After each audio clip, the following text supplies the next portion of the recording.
So, do you not understand yet that my paternity is in heaven, and that consequently I come from there? Yes, I descended from heaven to fulfill the decree of my Father, the decree of salvation of men, according to what he promised at the same moment of condemnation, and he repeated to patriarchs and prophets. And that is faith. And faith is given by God to souls of good will. No one, therefore, can come to me unless my Father leads him to me, as although he sees that he is in darkness, he knows that he is craving for light. It is written in the prophets, they will all be taught by God. So, that was decided. It is God who instructs them where to go to be taught by God.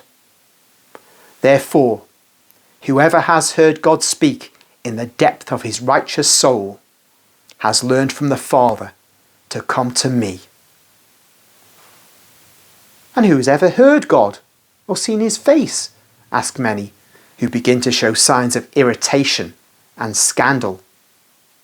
And they conclude, you're either raving or you are a daydreamer. No one has seen God except him who came from God. He has seen the Father, and I am he. And now listen to the creed of future life, without which no one can be saved.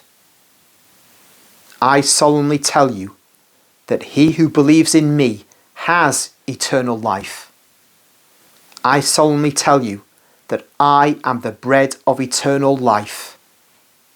Your fathers ate manna in the desert, and they died, because manna was a holy but temporary food, and gave life as was required to reach the land promised by God to his people. But the manna which I am will have no limit of time or power. It is not only celestial, but divine, and produces what is divine, the incorruptibility and immortality of what God created to his image and likeness. It will not last 40 days, 40 months, 40 years, 40 centuries, but it will last until the end of time, and will be given to all those who hunger for what is holy and pleasing to the Lord, who will rejoice at giving himself incommensurably to men, for whom he became incarnate, that they may have the life which does not die. I can give myself. I can transubstantiate for the sake of men, so that the bread may become flesh, and the flesh may become bread, for the spiritual hunger of men, who without that food would die of starvation and spiritual diseases. But if one eats this bread with justice, one will live forever.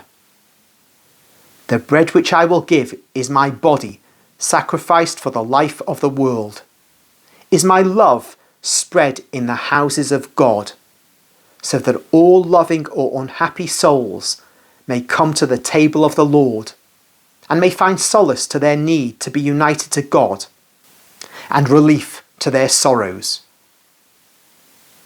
But how can you give us your flesh to eat? Who do you think we are? Bloodthirsty beasts? Savages? Murderers? Blood and crime disgust us.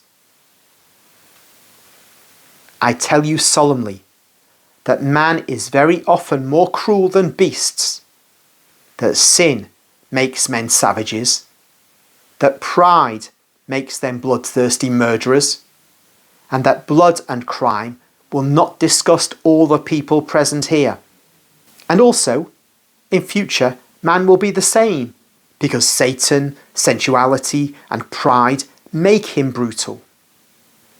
Man, therefore, with greater care, must rid himself of the dreadful germs through the infusion of the Holy One.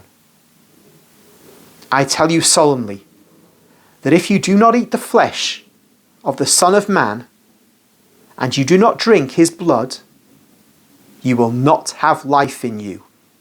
He who eats my flesh worthily and drinks my blood has eternal life, and I will raise him up on the last day.